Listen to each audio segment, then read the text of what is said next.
तो आज के लेक्चर में हमने जो चीजें देखी हैं वन बाय वन उनको एक बार आप देख लीजिए। हमने जो देखा है आज रिव्यू कर लेते हैं उसका एक बार। जंपिंग स्टेटमेंट हमने लास्ट में पढ़ा था। जंपिंग स्टेटमेंट क्या होती है? जंपिंग स्टेटमेंट वो स्टेटमेंट होती है जो एक प्लेस से दूसरे प्लेस पे जंप करने के लिए यूज की जाती है, या प्रोग्राम का कंट्रोल एक प्लेस से दूसरे प्लेस पे ट्रांसफर करने के लिए यूज की जाती है। बेसिकली जंपिंग स्टेटमेंट हमारी तीन स्टेटमेंट हम लोग यूज करते हैं। ब्रेक होती है, कंटिन्यू होती है और रिटर्न होती है। ठीक है। ब्रेक का पर्टिकुलर काम होता है, जिस पर्टिकुलर लूप के अंदर, जिस पर्टिकुलर एरिया के अंदर हम इसको यूज करते हैं, वहां से उस पर्टिकुलर लोकल एरिया को सीधे सीधे ब्रेक कर देता है, टर्मिनेट कर देता है, तोड़ देता है उसको वहां से। ठीक है। जबकि कंटिन्यू ब्रेक क्या करेगा, इस पर्टिकुलर लूप पे यहां से ब्रेक करके वो पूरा एंड अप कर देगा, यहां से सीधे सीधे एंड में जाएंगे हम। ब्रेक का काम होता है टर्मिनेट करना, टू टर्मिनेट द लूप। अगर कंडीशन सेटिस्फाई हो जाती है, कंडीशन ट्रू होती है, तो लूप को टर्मिनेट कर देगा। इस पर्टिकुलर लूप के अंदर हम इसको यूज कर रहे हैं, उस पर्टिकुलर लूप को ये टर्मिनेट कर देगा। सेम अगर इसकी जगह मैं कंटिन्यू यूज करूंगा, तो इस पर्टिकुलर कंडीशन के लिए वो एग्जीक्यूट नहीं करेगा और कुछ पर्टिकुलर स्टेटमेंट्स को छोड़ के वापस स्टार्टिंग में पहुंच जाता है। क्लियर है? कंटिन्यू का काम होता है कुछ पर्टिकुलर स्टेटमेंट को स्किप करना, छोड़ के स्टार्टिंग पॉइंट पे पहुंचना। और ब्रेक का काम होता है स्टार्टिंग पॉइंट पे आना।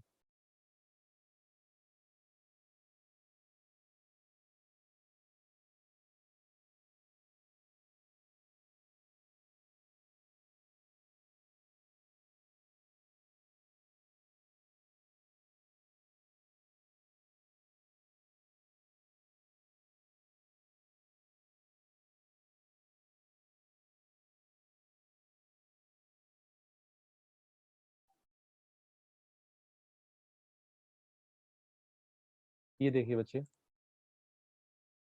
अगर स्क्रीन विजिबल होगी आप लोगों को। देखिए, अगर यहाँ पे कोई कंडीशन लगाई है हमने ब्रेक के लिए, विजिबल होगा ये बच्चे? Yes sir. तो ब्रेक क्या कर रहा है, जैसे ही ब्रेक वाली कंडीशन ट्रू होगी, यहाँ से एंड अप होके एंड में आ रहा है, इस पर्टिकुलर एरिया को पूरे को ब्लॉक ब्रेक कर दे रहा है। जहां पे भी हमने ब्रेक लगाया वो पूरा उससे बाहर आ जा रहा है, जहां पे ब्रेक लगाया पूरा का पूरा बाहर आ जा रहा है। जबकि अगर मैं कंटिन्यू स्टेटमेंट की बात करूं, देखिए, जहां पे मैंने कंटिन्यू लगाया होगा, ब्रेक तो यहाँ से एंड होके बाहर आ रहा था, और कंटिन्यू यहाँ से एंड होके स्टार्टिंग में जा रहा है। कंटिन्यू यहाँ से जो लूप का स्टार्टिंग है, डू व्हाइल वाले में स्टार्टिंग यहाँ से होता है ना, तो यहाँ पे जा रहा है। कंटिन्यू कहाँ पे जा रहा है? लूप के स्टार्टिंग में पहुंचता है। जबकि ब्रेक क्या कर रहा था, बिल्कुल लूप से बाहर आ रहा था। यहाँ पे यहाँ नहीं आ रहा था, यहाँ पे बाहर जा रहा था, इसके बिल्कुल एंड अप जा रहा था। यहाँ से बाहर नीचे जाता, और कंटिन्यू क्या कर रहा है, लूप के स्टार्टिंग में पहुंच रहा है। तो दोनों में डिफरेंस सिर्फ इतना ही है कि ब्रेक क्या करेगा, ब्रेक सीधे सीधे जो हमारा लूप होता है उससे बाहर जाएगा। देखिए, लूप यहाँ पे एंड अप हो रहा है, इससे बाहर जा रहा है। दुबाइल वाला यहाँ पे एंड अप हो रहा है, स्टार्ट हो रहा है, इसके भी बाहर जा रहा है। यहाँ पे एंड हो रहा है, इसके भी बाहर जा रहा है। सीधे सीधे लूप को टर्मिनेट कर देता है। जबकि कंटिन्यू क्या करेगा, उस लूप के स्टार्टिंग पॉइंट पे पहुंच जाता है, इस पर्टिकुलर कोड को स्किप करके। जो नीचे वाला कोड है ये, इस पर्टिकुलर कोड को स्किप करके, नीचे वाले कोड को स्किप करके ऊपर स्टार्टिंग पॉइंट पे। क्लियर है ये चीज बच्चे आप लोगों को? कोई कंफ्यूजन तो नहीं है? No sir. तो ब्रेक का काम टू टर्मिनेट द लूप, अगर कंडीशन सेटिस्फाई होती है। और कंटिन्यू का काम स्किप करना उस पर्टिकुलर स्टेटमेंट्स को, अगर कंडीशन ट्रू हो जाती है। जैसे इस पर्टिकुलर एग्जांपल के अंदर हमने अगर 3 के लिए कंटिन्यू दिखाया था, हम लोग लेंथ ले रहे होंगे 1 से 5 तक की। 3 पे अगर कंडीशन ट्रू हो रही है, तो 3 को स्किप कर दिया होगा और अगले 4 और 5 को फिर से प्रिंट कर दिया होगा। ठीक है। एक और हमारा दूसरा होता है रिटर्न स्टेटमेंट, जो हमने अभी पीछे नहीं पढ़ा था। रिवाइज करते टाइम इसको वापस देख लेते हैं। रिटर्न स्टेटमेंट जो प्रोग्राम का कंट्रोल होता है, वो रिटर्न कर देता है। देखिए यहाँ पे, द रिटर्न स्टेटमेंट एग्जिट करता है फ्रॉम द करंट मेथड। किस पर्टिकुलर मेथड के अंदर हम प्रोग्राम को एग्जीक्यूशन कर रहे हैं, उससे एग्जिट कर देता है। And control flows return to the state where the method was invoked. जहां से मेथड को कॉल किया गया था, इन्वोक किया गया था, उस पर्टिकुलर मेथड के पास वापस जो कंट्रोल होता है उसको रिटर्न कर देता है। The return statement has two forms, दो फॉर्म्स होती हैं। One that returns A value, एक तो वैल्यू रिटर्न करता है, एंड अदर दैट डजंट, जो वैल्यू रिटर्न नहीं करता। रिटर्न को दो तरह से यूज करते हैं हम लोग। कई बार रिटर्न हम लोग 1 लिखते थे सी के अंदर, याद होगा आप लोगों को। रिटर्न 0 लिखते थे, और कई बार रिटर्न x वाला लिख देते थे हम लोग, ठीक है, किसी पर्टिकुलर एरिया पे हम लोग उसको रिटर्न करना है, ठीक है। तो return A value simply puts the value after return keyword. तो रिटर्न लिखने के बाद एक वैल्यू हम लोग लिख देंगे, तो वो वैल्यू क्या करेगा, ये रिटर्न करेगा अपने आप में। तो सिंपली रिटर्न को अगर समझना है, मान लीजिए कोई ए ने कॉल किया बी को, ठीक है, ए ने कॉल किया बी को, तो वी के पास जो प्रोग्राम का एग्जीक्यूशन है, जब वो कंप्लीट हो जाएगा तो वो रिटर्न करेगा वापस ए को, ठीक है। द रिटर्न स्टेटमेंट क्या करेगा, एग्जिट करेगा बी वाले पार्ट को from the current method, B से एग्जिट करके वो कंट्रोल किसके पास चला जाएगा, ए वाले के पास चला जाएगा। क्लियर है ये चीज? तीन स्टेटमेंट होती है, ब्रेक, कंटिन्यू और रिटर्न अपने आप में। Yes sir. नेक्स्ट हमारा होता है, रिवाइज कर रहे हैं हम लोग,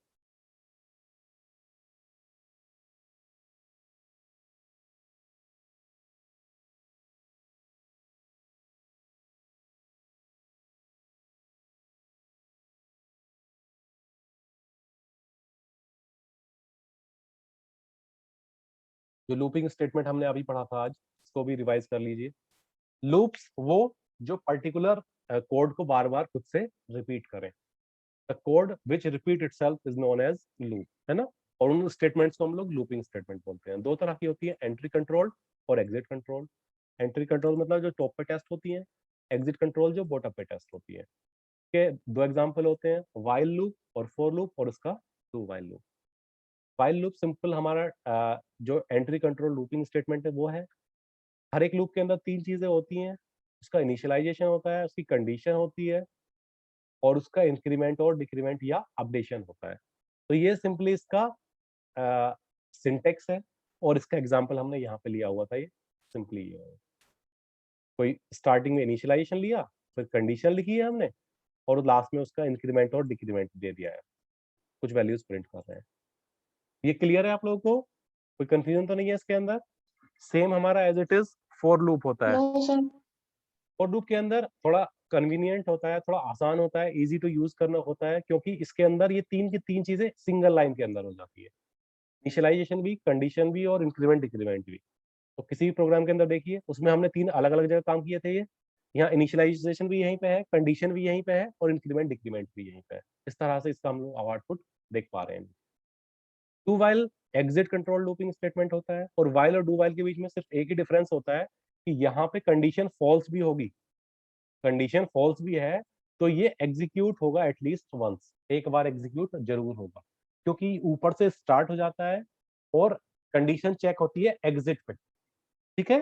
तो वंस जरूर एग्जीक्यूट होगा, और उसके बाद जाके कंडीशन चेक होती है। कंडीशन फॉल्स भी होती है तो एक बार एग्जीक्यूट जरूर होता है। इसका सिंटेक्स यहाँ पे विजिबल है आप लोगों को, इनिशियलाइजेशन है, बीच में यहाँ पे अपडेशन है, इंक्रीमेंट डिक्रीमेंट, और लास्ट में इसकी कंडीशन है। तो सारा का सारा काम यहाँ से यहाँ तक हो जाता है एक बार, उसके बाद कंडीशन चेक होती है। ये इसका पर्टिकुलर एग्जाम्पल है, आप लोगों ने नोट किया हुआ है, ठीक है। आज हम लोगों ने लूपिंग स्टेटमेंट और कंडीशनल स्टेटमेंट, लूपिंग स्टेटमेंट और जंपिंग स्टेटमेंट, दो स्टेटमेंट पढ़े हैं, ठीक है। अगर आप लोगों को कंफ्यूजन है, इसके साथ साथ मैंने एक चीज और भी बताया था कि कुछ वैलिड स्टेटमेंट्स होते हैं हमारे।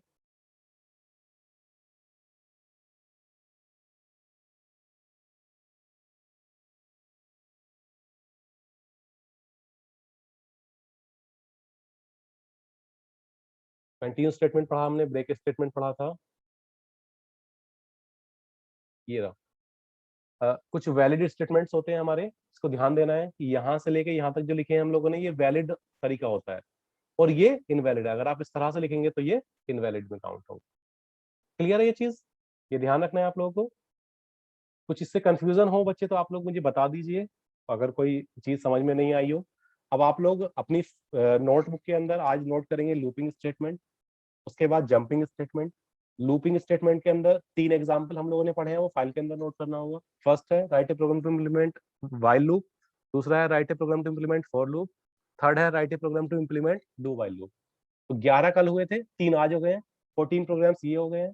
देन उसके बाद आप लोग लिखेंगे अपनी कॉपी के अंदर, नोटबुक के अंदर, जंपिंग स्टेटमेंट। जंपिंग स्टेटमेंट के अंदर आप लोग नोट करेंगे ब्रेक स्टेटमेंट, कंटिन्यू स्टेटमेंट और रिटर्न स्टेटमेंट। तो ब्रेक और कंटिन्यू का एग्जांपल आप लोग फाइल के अंदर भी नोट करोगे। तो 14 और 2 ये हो जाएंगे हमारे, टोटल मिला के 16 प्रोग्राम्स। 16 प्रोग्राम आप लोगों की फाइल में कंप्लीट होने चाहिए।